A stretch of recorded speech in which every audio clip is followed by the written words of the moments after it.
ายดีพี่น้องสบายดีโอ้มาฮอดไก่การปักซองมาพี่น้องไก่อันน่ะอยู่กลางไก่ห้วยกอกมันพี่น้องมาทางขาดนี่ไปบ่ได้เลย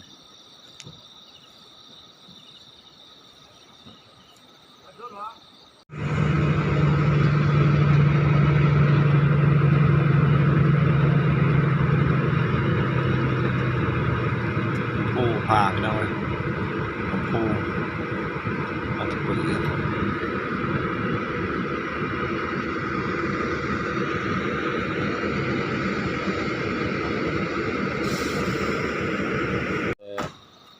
รถน้อยนี่สามารถไปได้อยู่พี่น้องรถน้อยไปได้สามารถไปได้อยู่ทางขาดอยู่ว่าการว่ากลางห้วยกองพี่น้องเอ้ยห้วยกองหาอัตตปือหาลัก52พี่น้องรถลากนี่อั่ง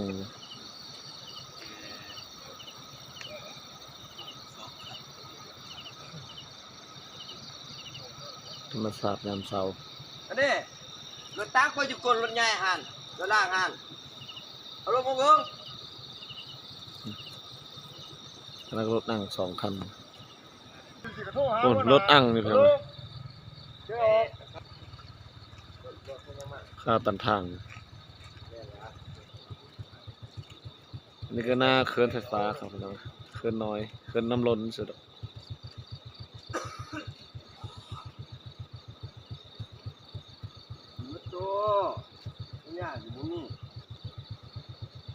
เจินมามันโยดมาท่าน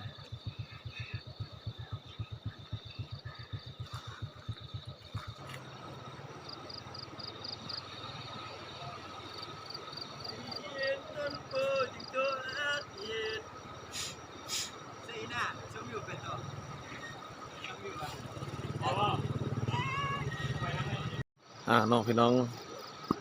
อันน่ะหักมาฮอดอันน่ะไกลสิไกลอัตตปือแล้วพี่น้องเอ้ยเพราะว่าทางขาดพี่น้องทางขาดรถขาดตันทางตอนนี้ก็7 โมงพี่น้องรถเต็มอยู่7 โมงเช้าพี่น้องเลย7 โมงเช้าสิได้รอทารถมาแก้จะรอเบิ่งเพิ่นยังไปนั่งรถไมคโครเบิ่งรถนั่นเขารถนั่นเขาหันนั้นค่าเต็มคืนนี่น้ำใหม่เขาดิรถแก้ยางรถตันทางเลยยังอีกย่อมคือกันแหละยังอีกประมาณ2 ปีที่มาเฮ็ดอันนี้ท่องเที่ยวในสลิงเป็นน้ำตาไผ่นี่เด้อจากนี้ไปอันตะปือยังอีกอันน่ะ60-70 กิโลพี่น้องนั่งอีกประมาณชั่วโมงกว่าพี่น้องจากฮอดอันตะปือแล้วเนาะหลังจากฮอดอันตะปือแล้วมีรถบริษัทมารับไปต่ออีกพี่น้องจากอันตะปือไปอีกประมาณ180 180หลักพี่น้องฮอดบนจุดอันน่ะพอปันฮอดพี่น้องยังฮักมื้อนี้ก็เบิ่งธรรมศาสตร์นำกันเนาะเบิ่งธรรมศาสตร์นำกันเนาะแล้วก็อัปเดตการเดินทางของพอปันแล้วอยู่แถวระหว่างกลางกันเขื่อนเซปีนเส้นน้ำน้อยแหละพี่น้องแต่มันเป็นเขื่อนน้อยเนาะเขื่อนน้ำล้นนี่แหละน้องมุกก็เป็นไข่แล้วจักสิได้ไปโรงเรียนแต่บ่พี่น้องลงหานั่นแหละนี่นะยืมเงินแต่ว่ารถน้อยสามารถไปมาได้ธรรมดาอยู่เนาะพี่น้องคันรถใหญ่ๆรถบรรทุกมันไปบ่ได้แล้วจะได้ช้าไปอีกแล้วพี่น้องเอ้ยเอาขึ้นไปง่อยเบิ่งนะ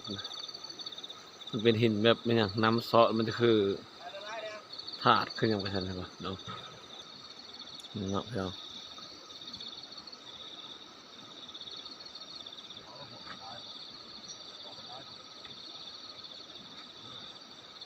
น้ำเซาะมันจะคือกันกับอันน่ะ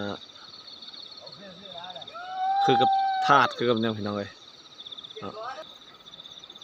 โอ้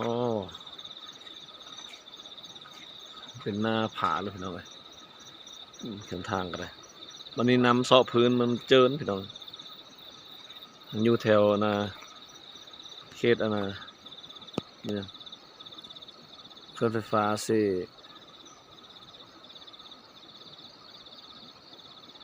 ้นน้ำน้อยพี่น้องเลย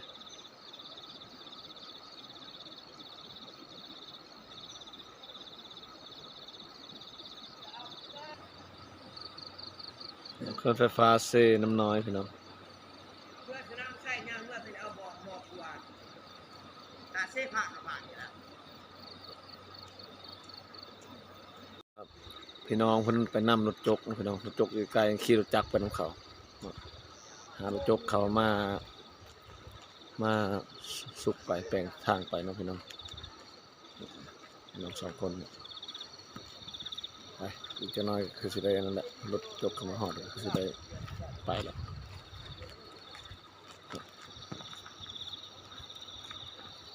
เมืองธรรมศาสตร์เป็นกันเนาะพี่น้องเนาะโอ้พี่น้องรถไม่โคเข้ามาพี่น้องเลย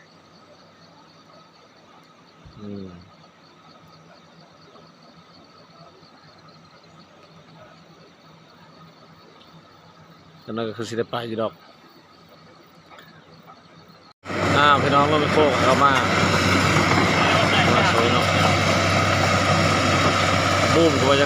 ยากแจ้งเท่าไหร่พี่น้อง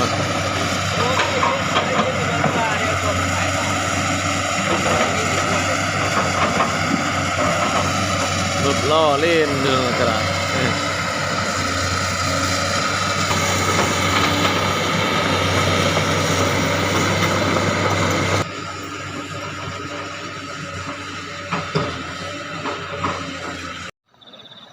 ก็คลิปนี้ก็ขอลาตีด้านหน้าเนาะแต่ผมมีอย่างไรดอกคลิปนี้ก็มีแต่อัปเดตการเดินทางพี่น้องเนาะแล้วก็กับพาพี่น้องเบิ่งธรรมชาติยามเช้านะพี่น้องเอ้ยอยู่ระหว่างทางเนาะก็มีอุปสรรคขวางทางเขาว่าเลยรถเขาข้ามปันทางเนาะก็สิเลยช้าอีกมีแต่